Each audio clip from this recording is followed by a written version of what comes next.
ever since we were little. My best friend, Christine, and I always managed to get ourselves into peculiar situations. We were around 9 years old at the time this happened. When dismissed from school, we decided to stop by the bodega for an after-school treat. Our boy crushes were the topic of conversation that afternoon as we contemplated exactly how many pieces of candy we could buy with our spare change. Can we please have 2 watermelon blow pops, an almond Hershey bar, what else? And a blue baby bottle pop. Which one do you want to eat first? Hand me a lollipop. Who the heck is that? On the same block, probably 10 feet away from us, was an old woman we had never seen before. She looked as if she were in her late 70s, was covered from head to toe in black clothing and cloak, and only her face and hands were exposed. What I found creepiest of all were her piercing light eyes and pale skin, as if she hadn't seen the light of day in years and had somehow time traveled to the wrong era and location. But why is she wearing that? Hurry, let's go home! What the heck just happened? I've never seen anyone dressed like that, and why did everyone run away from her? Hopefully she got the hint and won't come back. Let's just forget it and never walk on that block again. However, on that very night, something happened. I woke up in the middle of the night to the feeling of pressure on my chest. It felt as if someone put all their weight on me, and it was as if their hands were pressing down on my body. At first, I thought I was still dreaming, but then I opened my eyes and tried to scream. Nothing came out. The old woman from earlier was in my room on top of me. The window was open, and even though it was summer, my room was freezing. Her hands were cold as ice. She smiled at me, leaned down, and whispered in my ear. Good girl. Now you can't run away and mock me. Not so funny now, am I? I couldn't open my mouth. I couldn't even move. I just laid there while tears rolled down my face. All of a sudden, my dog from the living room started howling. She got off me and escaped through the window. Before leaving, she said, "This isn't over. It'll never be over." As soon as she left, I could move again. I couldn't fall back asleep. I just laid there crying. The next morning, Christine and I met up in front of our building. Christine looked exhausted and like she had been crying too. What's wrong? I didn't get any sleep last night. I had a nightmare, except it felt real. What? Me too. Huh? The old woman from yesterday. She was in my room last night and she was on top of me, whispering in my ear. Same here. What the heck, am I still dreaming? No, but it's okay. We have each other. I'm sure she won't bother us in person. And for many years, I was right. We didn't see the women again in person, only in our dreams. Or at least that's what we thought they were. After some time had passed, we started high school and Christine moved away. The nightmares also went away. Fast forward many years later, Christine was back in town and we were happy to be reunited. We had just visited the zoo and while walking home, we were reminiscing about our childhood. We were walking on the bodega's block when we suddenly remembered the old woman that used to haunt us in our sleep. Remember that creepy old woman from when we were little? We saw her on this block. I wonder what happened to her. I don't know, and I don't care. I'm just glad those nightmares ended. You know, it would be kind of crazy if we saw her again. I kid you not. When we looked behind us, the hag was there, as if we had somehow summoned her. She looked exactly the same. She said something to us. She then angrily said, "I thought I taught you two manners years ago." Christine and I screamed once again. looked at each other, and ran off. That was the last time we saw the old hag. I think it also has to do with the fact that Christine moved to a different state. I feel like if we were to walk together on that block again, we might see that old woman again. It does leave me curious. Why is it that we've only seen this lady when we are together, even almost a decade apart? I sometimes randomly remember the hag and wonder if anyone else has encountered her. From what we've gathered, no one else has.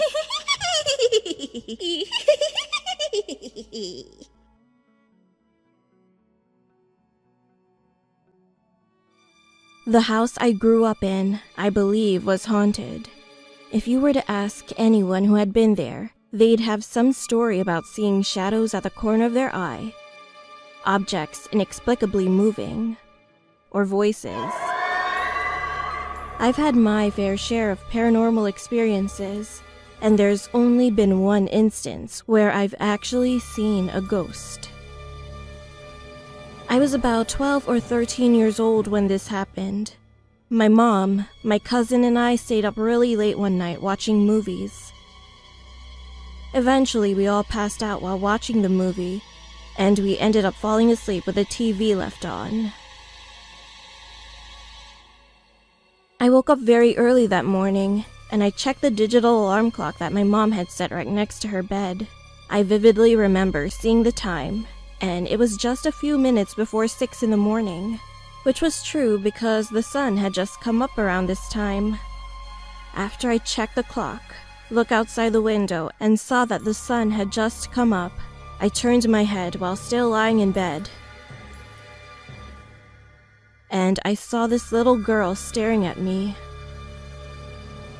What I saw was really strange. She was around maybe 4 to 7 years old. She had jet black hair, very dark black eyes, and her clothes were very outdated, probably from around the 1800s. I say it was strange because she really didn't have any pigmentation.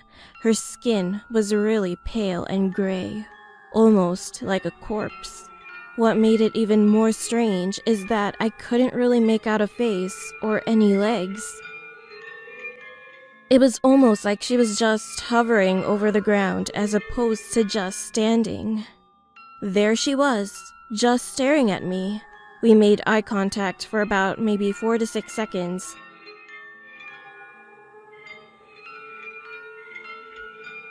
Then suddenly, she just vanished. Surprisingly, I wasn't all that scared. I think I was definitely more confused or put off by what I just witnessed.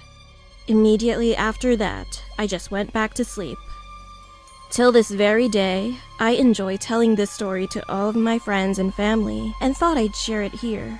I know not everyone believes in spirits or ghosts, but I have no idea or have no explanation as to what happened that morning.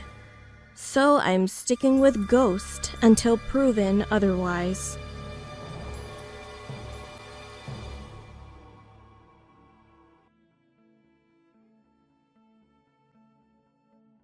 This was during the 90s. I was getting ready for a midnight fishing trip with 2 of my best mates. It's a quarterly thing we've been doing since we finished college. We all agreed to meet at the docks at 11:30 p.m. As usual, we were going to take my dad's old dingy little boat. It was a new moon night, so it was pretty dark. We have a legend in our town that every new moon, creatures from the dark would come out from the abyss of the night. Kyle, who is somewhat superstitious, didn't like the fact that our trip fell on the night of a new moon. But since Nate and I insisted, he agreed to come along. I arrived at the docks a bit early, but Nate was already there waiting for us. We chatted until Kyle showed up. When he finally arrived, he seemed a bit off. He was quite pale and was fidgety and sweaty. On top of that, he said he forgot his fishing gear and insisted that he would just help us out then. When we finally set out for the night, he wouldn't leave my side. He was so close that I could smell the stench of his sweat, and hear his raspy breaths. I got annoyed at one point and moved away from him, but he still followed me. Nate tried to get him off my back by calling him over a few times, but he just shook his head and just sat next to me. We've been fishing for quite some time now, in an unsettling silence. Dawn would be breaking in a few minutes, when suddenly, Kyle spoke up in a raspy voice. "Remember how the legend goes?" I looked at him, puzzled as he continued, "that the creatures from the dark would come out on a new moon and hide at the first light of dawn." Just as he said it, there was a loud, unworldly screech. I looked up to see Nate jump on all fours, his face and body cracking and distorting into something straight from your nightmares. The creature screeched at us one more time, before diving into the ocean and disappearing just as the sun started to peek from the horizon. I just sat there, frozen, unable to say anything. When Kyle finally spoke up, "I tried calling your place, but you've already left. I was supposed to pick up Nate on my way. When I went to his place, he seemed to have gotten into a minor freak accident. Fell off a ladder, he said, and dislocated his shoulder. He asked us to postpone the trip. I came down to the docks to tell you that."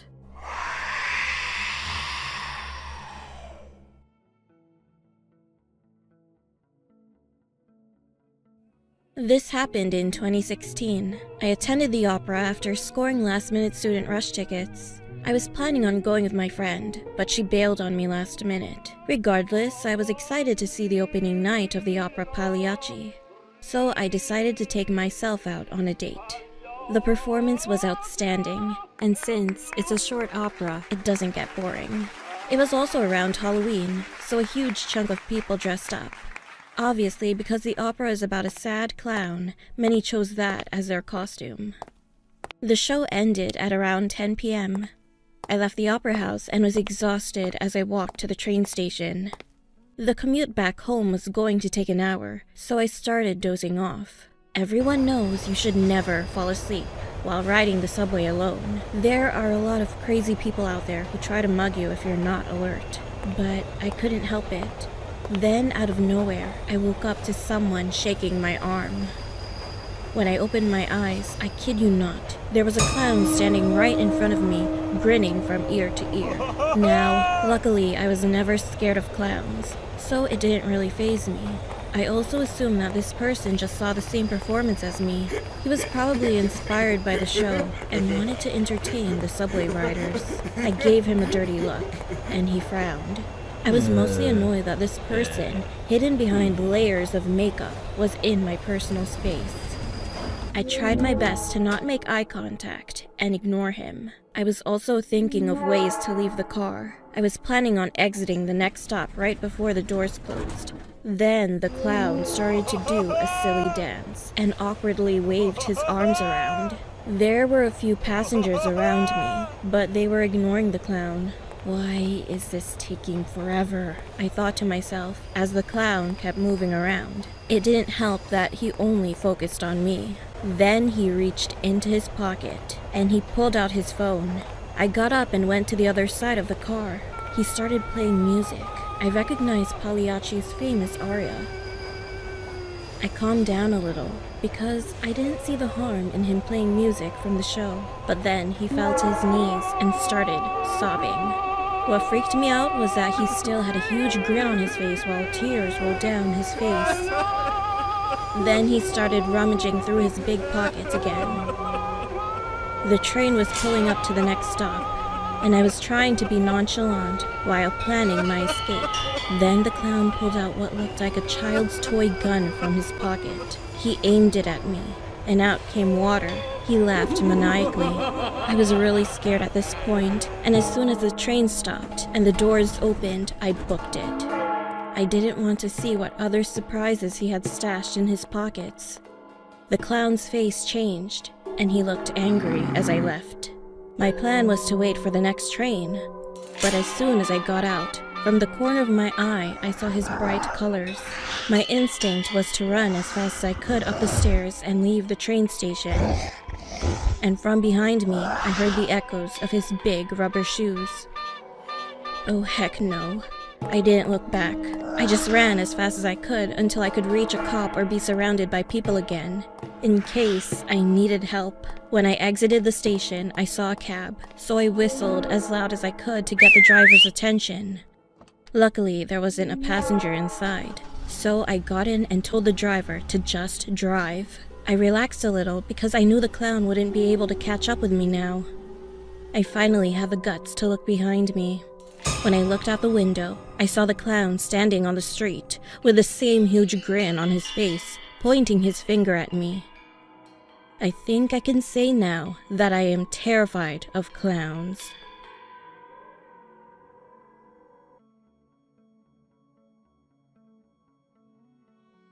This happened about 2 years ago around the summertime. It was the first incident since we bought this new house. At first, the home was lovely, until weird things started happening. One summer, my friend Ariana was over, and we were watching TV in the living room, when all of a sudden, the front door swung open. Mind you, this was weird since my front door is heavy and is very hard to open. We didn't think anything of it, so I got up and locked it. The next week, little things would happen. Lights turning on and off, things being placed somewhere else, etc.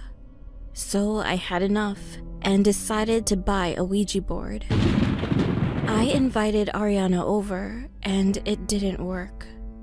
I did get a little creeped out, so I put it across the hall, in the basement from my room, in the laundry room. About a few days later, I went into my closet and found the Ouija board inside. I thought my mom put it there. So I hid it in the laundry room again, and sure enough, a few days later, it ended up back in my room. This would go on for weeks, back and forth between my room and the laundry room. And as this was going on, things started picking up. I would get the chills every time I entered the laundry room or my room. And one night, as I was just falling asleep, I felt something sit down at the end of my bed, as I also heard my name being called from the hallways, getting louder. Cassie. Cassie. Cassie. Over and over again. I thought I was going crazy, so I went and watched some TV for the rest of the night. Then a week goes by where I'd occasionally hear my name being called. Cassie. Then my sister came over. We were sitting at the kitchen table. She was showing me a video on her phone. Then the kitchen cabinets flew open, and the stuff inside the cabinets started shaking. Then my mom walked in, and everything stopped, and the cabinets closed. To this day, we still live in the same house. My Ouija board is missing and nowhere to be found. Little things still happen. I still hear my name being called at night, sometimes. Cassie. And I don't really sleep in my room anymore, because it makes me sick every time I step foot in there. Cassie!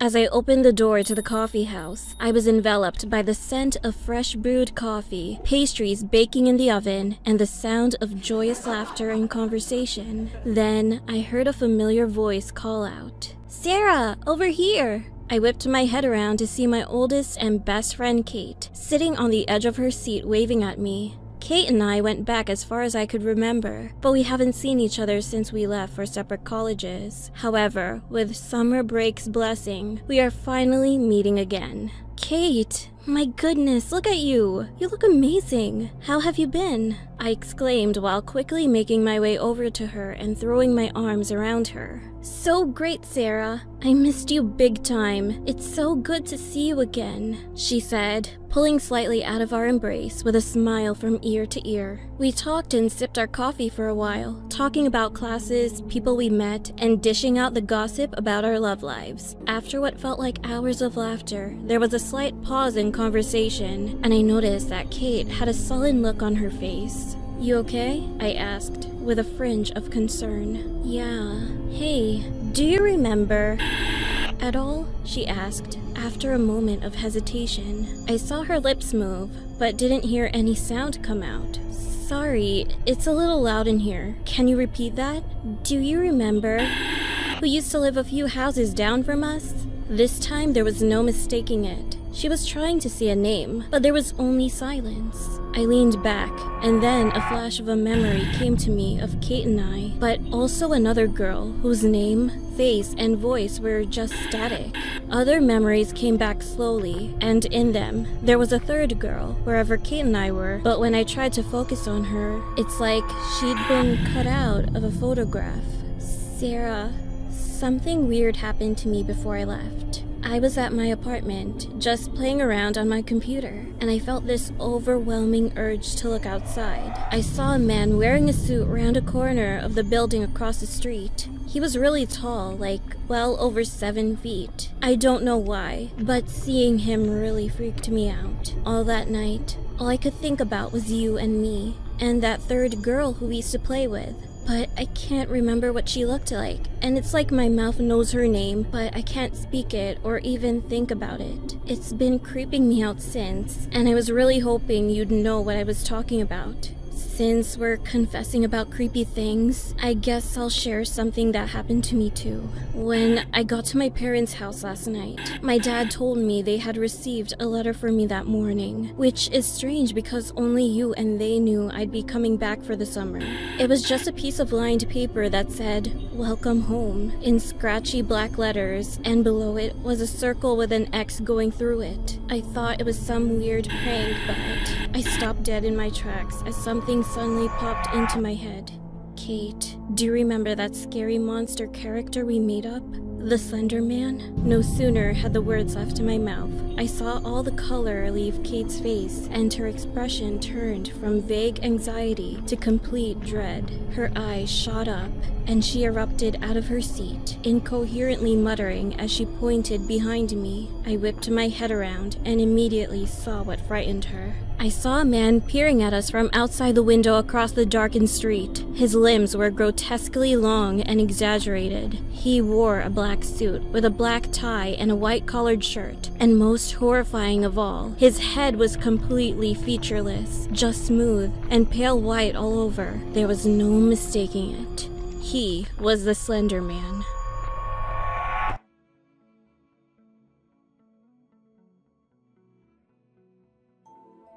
Dear Charlie, my dear son. It's been a while since we last spoke to each other. I apologize sincerely for that. It wasn't my intention to be gone this long. I know that you blame yourself for what happened, but I assure you, my special boy, that it's not your fault. You didn't know that man would follow you from the woods and murder me with an axe while you, your father, and your brother were sleeping. I can't stand it. Seeing you blame yourself for something you didn't do. Mommy still loves you and will always be there for you.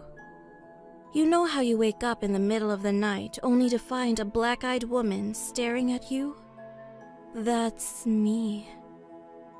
You know how when you look at mirrors, you see a pale woman with black eyes instead of your reflection? That's me too. I can't stand being away for so long, so I came back. My physical body may be gone, but I'm still with you, even right now. As you're reading this, I'm here. in the same room you're in. Don't be afraid. If you feel like you're being watched when you're alone, I'm just watching out for my little boy. Mommy loves you, Charlie. Debbie Thatcher.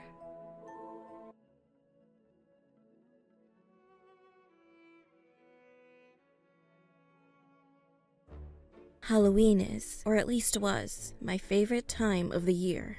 I never got scared during Halloween, I just loved it. Being in a small town though, I never got to experience typical attractions like a haunted house where a monster chases you. But last year, well, let's just say that things got a little scarier. Around September, as I was walking around town, I started to see some flyers that advertised the opening of a Halloween attraction. Yes, I cheerfully said, as I began to read the details. The old abandoned house right outside of town was bought, and soon it would be turned into something scarier than anything you've ever experienced. I got so excited. Fast forward to Halloween night, I took a nap and was ready to go. It was called the House of Nightmares. The name was, I don't know, okay, I guess. It didn't inspire fear or anything, maybe just curiosity. The purpose was to go from room to room after knocking on each door, and in the final room, number 3, something really scary was going to happen. Being the fearless adventurer that I was, I couldn't wait. Soon I was outside the house. I opened the front door, and the only thing I could see was another door with a number 1 on it. I rushed over to it. I tried opening the door, but it was locked. Then I remembered the knocking part, and as expected, after I knocked, it opened. This room was full of Halloween decorations, from fake spiderwebs to glowing pumpkins. Really scary, I thought to myself. I walked over to door number 2, right next to a plastic skeleton. When I knocked, a huge spider fell on me, then the door opened. Okay, that made me jump a little. Someone then pushed me inside and the door slammed shut. Okay, this room was dark, and when I say dark, I mean that I could not see a thing. As I aimlessly walked around the room, I stumbled across a little table that had a candle and some matches on it.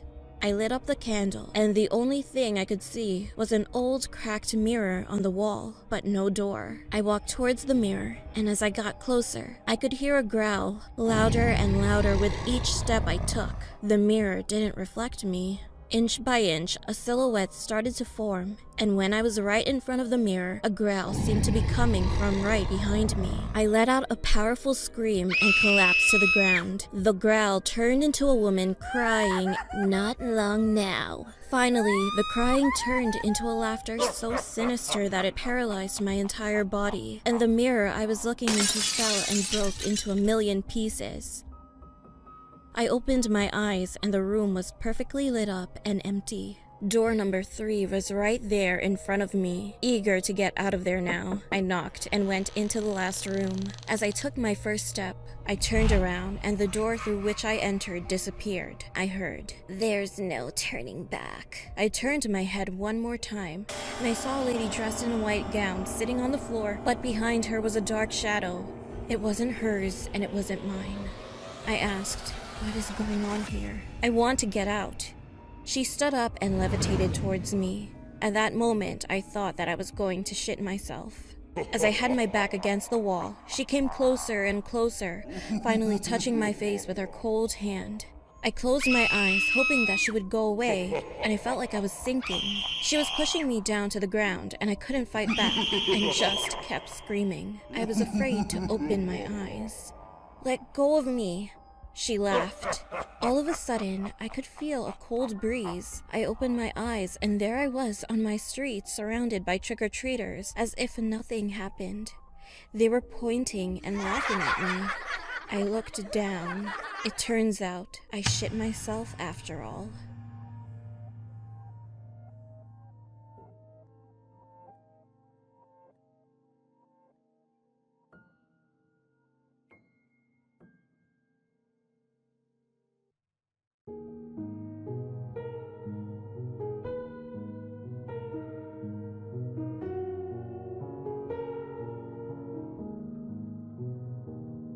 When I was 19 years old, I lived with my Tito Berto in San Pablo, a rural town in Batanes located in the Luzon region. My parents were on a business trip and had decided that I should spend time with my Tito Berto over the summer. Tito Berto owned the largest mango farm in San Pablo. There were large trees that bore sweet yellow mangoes, sour green mangoes, and even exotic apple red mangoes. I would often help him and his farmers in gathering these mouth-watering fruits in large baskets every afternoon, before having a satisfying snack consisting of freshly made mango juice and banana bread.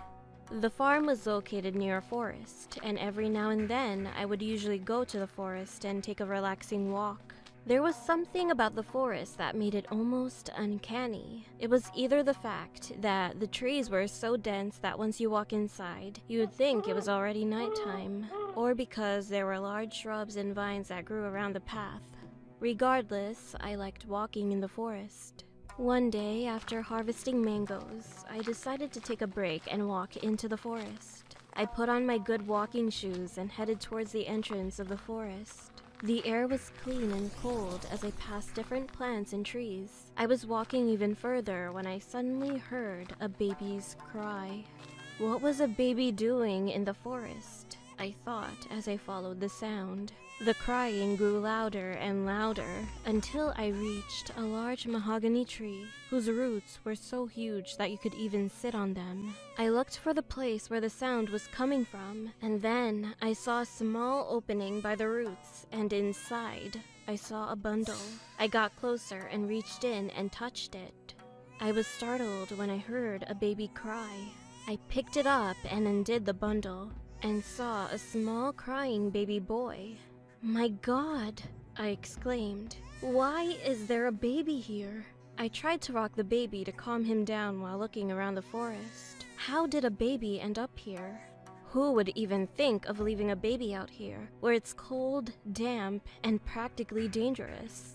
While I was comforting the baby, I took a look at the baby's features. He was quite heavy for a little guy, and he had milky white skin and soft, black tufts of hair. I soon noticed that his cry was starting to grow deeper.